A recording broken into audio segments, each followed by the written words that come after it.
have been a High Court judge since 2010 for 15 years. In out of 142 judges of the High Court, if I'm representing them as the senior most on the bench, it tells you probably have even been overlooked, not me alone, and some of the others. So if he has come to see that we have the enough competence, we have the expertise, and he has appointed us, I don't think people should look at it. Osagyefo Oseadeeyo Dr. Agyemang Badu otonso mienui Dormaahene yema trinko yema mweniyo yema trinko aneso. Osagyefo Oseadeeyo Dr. Agyemang Badu ye otonso mienu eye Dormaahene ono no ahimpopro wo Dormaa na enu aginso oye Bono Regional House of Chiefs President na ye de no so kura to nkyenya na eye High Court Judge ne senti se obi asem kopim High Court a anatanase afi wedi asemi apa asemi pumasibre openo abotoye mu ne senti na wosa nanade atadre ne ye adwuma na de wi su krompoto nkyanya enhwehwemu etudwa se Osagyefo Oseadeeyo Dr. Agyemang Badu Dormaahene se nananom eyu obi di nananom anim na se koba se fem magudie adodade ahodo ebi piefri fem wone aban betumi atena se adi hu nkomo nana ena woyi ne se wonko na wone mpanimfo a owo Minerals Commission for Internase ase koba se na atena nkonwei anase commission no so wonsemi epeso de to nananom animu a odisi Osagyefo so mane yeye achese Osagyefo Oseadeeyo Dr. Agyemang Badu Dormaa obo adwuma na se de mfrasa na meka enora na nadinya sesa edibra sesa na nimpeja yenso asesa yede na hini eto nchan yede mse wadi ade be ye mfrihia aduonu nsia 26 years ni fro Osagyefo abenwa no otana so mfrihia aduonu nsia 26 years na wobu manya mama na yefe ukukrunumu a obomode asesi krunum ama kruno monten ayefe yede no to nchan na yeba atemu mu a sede yenim se omaimu ama mra 1992 constitution wonje ahodo ebitumegina so na yede apa obi se wono emeyo temuafo no eno ena ebeka se bremu omampanin Dormaahene mahama Ghana mampanin wahwe ene apamfa hodo atenase na ohwema hu sampa ba bia Osagyefo Oseadeeyo Dr. Agyemang Badu Dormaahene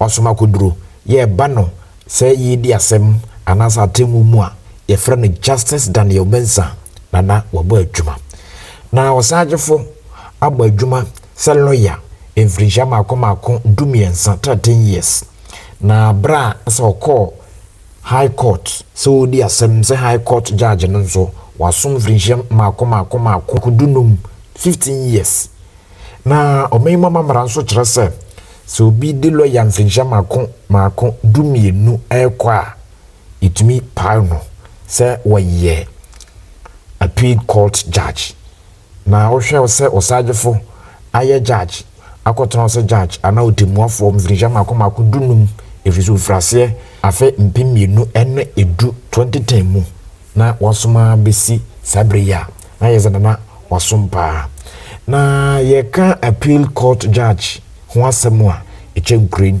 ewosesa woni no wohwe eyobi a asemoni bia ne ho eba no se yede nokore ye adwuma se ye masomo man yede nokore edi asem yede apa asem bi pomasibre se ne pe wo se etum hu enum nyana wo no ho ampa yidi ye se Ghana mampani ahwehwem ehu se ampa Osagyefo se fata se uyi no anase opa no ka nipa mako aduonu baako 21 justice no ho a na ese fata se ye ka appeal court judge ha se de meka ho asem na wo se nipa no anase sa judges yi obetena se na asem bia dasani bi nya ya okopiem ewa aseni bia na nani anye ho atemu eba ye nani anye ho no eho ena odekọ na apamfo no nso atena se sikonwa ahwehwem ehun se asem ya oni de ba ye ampa ewo se nko odekọto se na nso so wanfa nko ho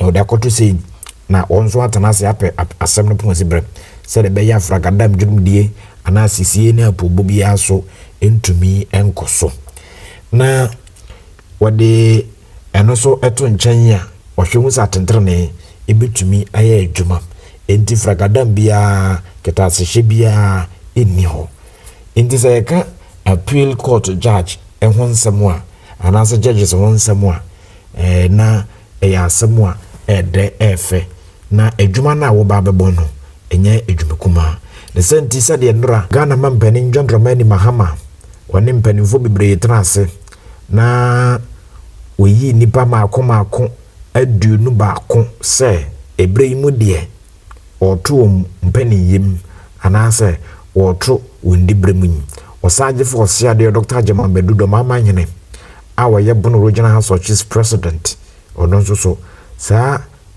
mpanini yi nsa so bi mu a yɛ kasa yi na the dibra sesa every high court judge abɛyɛ appeal court judge enti we ɛyɛ nigyesɛm ne ahotɔsɛm ɛde manana ɛna afei na busua ɛne ne man ɛne man konkron Ghana nyinaa enti nyɛ Osagyefo nko na nipa bebree ka ho bi enti sɛ dɛm ka nipa maako aduonu baako 21 ɛna nora Ghana mampanin epagya wɔn to wɔn gyedie mu anaasɛ wɔn panin yim enti yɛnkɔ na nkɔmɔ ahodoɔ atwa gu yɛ ɛwɔ hɔ bra na wawie nsɛm ahodoɔ Osagyefo Oseadeeyo Dr. Agyemang Badu Dormaahene ɔde to Ghana fo anim ɛfa ne dibre hu ɛne nsɛm ahodoɔ a ɛno nso kɔ so Ghana ha deɛ no nso ɔkafaayɛ yɛntie. I'm not too sure about what you have seen in the trend, except to say, if I use my case as an example, for the first 13 years in my life, I moved 2 places as a high court judge. For 15 years, I've been at one place. So to say somebody is packing the court, in fact, presently, until today, I was the High Court judge representing I was representing the High Court on the Judicial Council. So if you look at the order, I was the second. To say somebody is packing, to me, I think we've been there even for too long.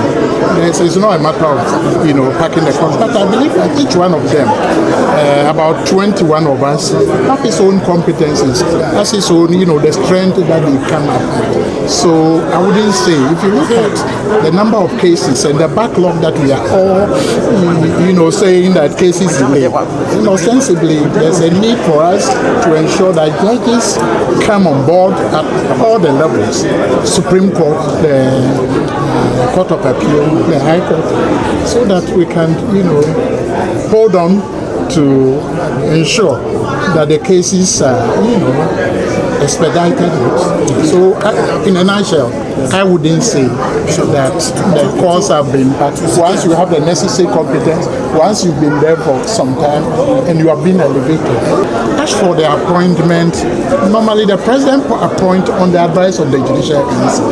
I believe that if I was not competent, if I've not been there for long, if I don't have the competencies, I was telling you that if I'm not mistaken, out of 142 judges of the High Court, if I'm representing them as the senior most on the bench, it tells you probably I've even been overlooked, not me alone, and some of the others. So if he has come to see that we have the enough competence, we have the expertise, and he has appointed us, I don't think people should look at it. I know if we were not, he was there for close to some number of years before he lost power 2016 and somebody took it. He could have appointed, why he did not do that. So it means that this is the right time. He has seen and he's doing it. So nobody should look at. I know him. If you look at all the colleagues who were appointed, they all have. That's in Dogu, who was first before me. He was appointed to the High Court 2006. Some of them have come and they have gone passing. What would you say about him? If it's not me, what would you? I have been a High Court judge since 2010. For 15 years. If I'm getting to me, it's good. I've been recognized. Will you tone down? I've been on this tool for almost 26 and a half years. Galamsey the illegal mining did not start yesterday. It's been with us for some time. If you ask me about my assessment, I would say now it's going down. You know why I'm saying that? if you look at some of the steps that have been taken, before we're not hearing about the people in the blue, the water gas and all that. We're not hearing all that. You understand? People have invaded the forest reserve. We're not seeing that. Before this regime came, I know for a fact, because of the work that I do, 9 forest reserves have been taken over. Now that situation has been kept down. I wouldn't sit down here, I wouldn't stand here to say that Galamsey is gone. It's still with us. But I believe that if you look at now the seriousness, I want to encourage whoever is in charge, the Minister for Lands, government, the people of Ghana, we should ensure that we nip this situation in the bud. So far as I'm concerned, except at times I'm not in Dormaahene, but I want to assure the people that so far as that area called Dormaahene, once you are there, be sure that one day you'll be caught, and you know the punishment, minimum 15 years. Do you have to do that? So I'm calling on all Ghanaians that this is the only thing that our ancestors left for us, so we don't have to destroy the water bodies. We don't want to destroy our cocoa farms, and ensure that we do farming in the right way, so that we can all be happy as Kenyans. So you think that the meeting is enti na chese Osagyefo say Dr. Agyemang Badu Dormaahene eni nana dibre asesa every high court judge abeye appeal court judge nana moni yomoni kon infringe makoma du num say high court judge enye infringe kuma na nyamya na roba eni udibra asesa no ye maboni yo ye ma otirikwa ye ma wafrimu Old Boga TV so ni won for JP ni moni dia ka chiri doso efe akono na ehwam nso chen de etwom ndi koso de chiri vise ade ya ena ye